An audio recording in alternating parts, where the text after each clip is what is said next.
Hi, and welcome back. Focal Point AFR Talk. Brian Fisher is my name. The program is Focal Point. The network is the American Family Radio Talk Network, the most dangerous and feared radio network in all the land. I want to play that Carol Costello clip for you. This is bite number one, Rob, clip number one. And again, I just want to remind you, this is worth logging in as the Fisher factoid of the week. And I just want to review the highlights of this piece from the Huffington Post that I went over with you yesterday, a piece written by Johann Hari back in 2008, published on the Huffington Post. And he was the one that said gay men have been at the heart of every major fascist movement that ever was. Johann Hari, Huffington Post, a gay man himself, a self-confessed, a self-acknowledged homosexual, said this is a twisted truth, but it is a simple fact that this is a quote, gay men have been at the heart of every major fascist movement that ever was. And then he includes the Third Reich, including the gay gassing, homicidal Third Reich. He even used the term Gay Gestapo, which I sort of modified in my comments about Carol Costello. Now, Hari referred to Ernst Röhm, who was Hitler's protege, his mentor, as the founding father of Nazism. So the founding father of Nazism was this flamboyant, out loud and proud homosexual by the name of Ernst Röhm. And here's the other the other nugget quote I think that's worth committing to memory. This is Louis Snyder. New York Times did an obit on him, referred to the fact he'd written 60 books of history, and the New York Times referred to him as an authority on the rise and fall of Nazi Germany. An authority. New York Times says he's an authority. And Louis Snyder, this is not me saying this.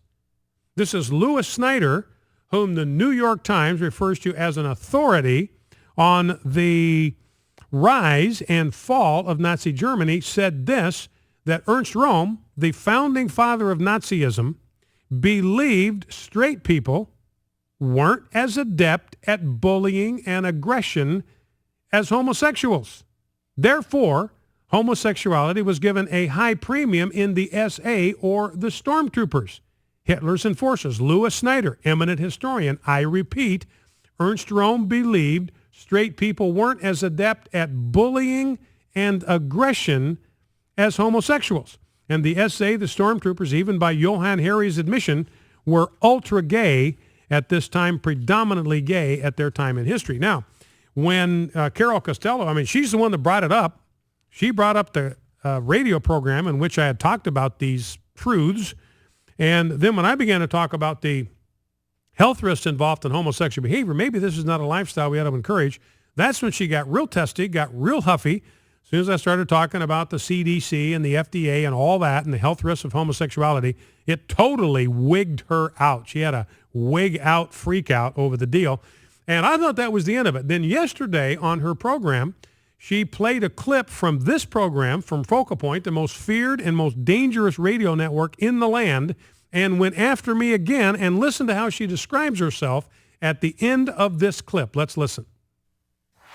Last week on this very program, I had a rather contentious conversation with a member of the American Family Association, an organization which alleges Mix It Up at Lunch Day is really an effort to promote a gay lifestyle. Listen.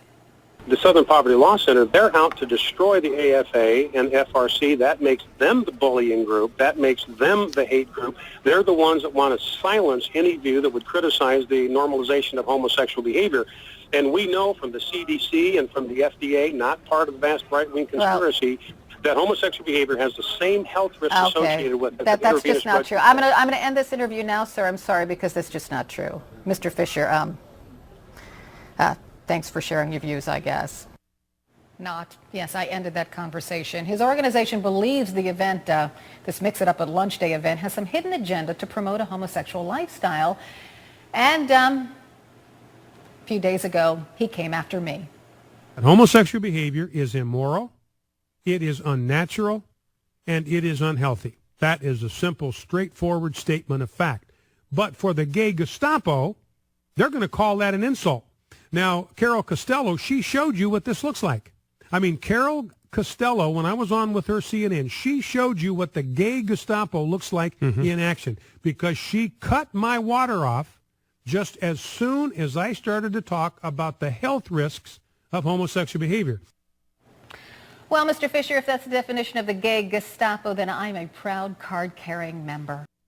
So that's Carol Costello identifying herself as a proud card-carrying member of the gay Gestapo, her lips to God's ears. That's Carol Costello, CNN. All right, well, let's shift gears a little bit if we can, Rob. I want to get into